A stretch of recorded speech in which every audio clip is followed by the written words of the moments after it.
No, but in our farmers are entirely traditional way they do, yeah.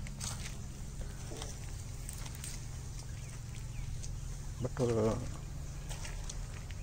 yes, you are right. మామూలుగా ఈ దానిమ్మ చెట్టు ఉంటుంది కదా సార్, మీకు తెలుసు కదా దానిమ్మ చెట్టు పైన చూస్తే ఎంత వైడ్ అంటే ఎంత ఎక్కువగా ఓపెన్ అవుతూ ఉంటుందో, ఎంత అంటే పైన చెట్టు అనేది మ్యాక్సిమము ఆల్మోస్ట్ ఇప్పుడు మీరు చూసారు ఇక్కడ ఇదంతా చెట్టు అనేది ఆల్మోస్ట్ 2 meters లేదా 2.5 meter పైన ఓపెనింగ్ ఉంటుంది చెట్టుకి, ఈ చివరి నుంచి ఆ చివరికి. ద సేమ్ థింగ్ కింద రూట్ కూడా మీకు 2.5 వరకు రూట్ అనేది హారిజాంటల్గా వెళ్తుంది అన్నమాట భూమి మీద, అంటే భూమి కింద. అలాగే డీప్ కూడా ఏంటంటే మీకు దగ్గర దగ్గర 1.5 or 1.8 అంటే దగ్గర దగ్గర 1.5 ప్లస్ అంటే దగ్గర దగ్గర 2 meter కూడా వెళ్తుంది అనమాట.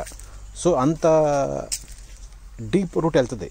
సో అందుకని ఎక్కువ ఏంటంటే మోస్ట్లీ ఏంటంటే ఎక్కువ చాలామంది ఏంటంటే మనకి 2 డ్రిప్పులు సరిపోట్ల, ఇటు 2 అటు 2 వేసుకోవాలి. చెట్టుకి అటు పక్కన ఇటు పక్కన 4 డ్రిప్పులు వేసుకుంటే, ప్లస్ ఆల్సో ఏంటంటే మనం పెట్టే బెడ్ యొక్క విడ్త్ ఉంటుంది చూడండి, దాన్ని ఎక్కువగా చేసుకుంటేనే మనకి చెట్టు పెరగటానికి కానీ చెట్టుకు కావాల్సిన అన్ని రకాల మైక్రో న్యూట్రియంట్స్ కానీ విటమిన్స్ కానీ అంటే ఏది అందాలన్నా కానీ కింద రూట్ సిస్టమ్ బాగుండాలిగా. మెయిన్ మన ఫోకస్ అంతా రూట్ మీద ఉండాలి వద్దా.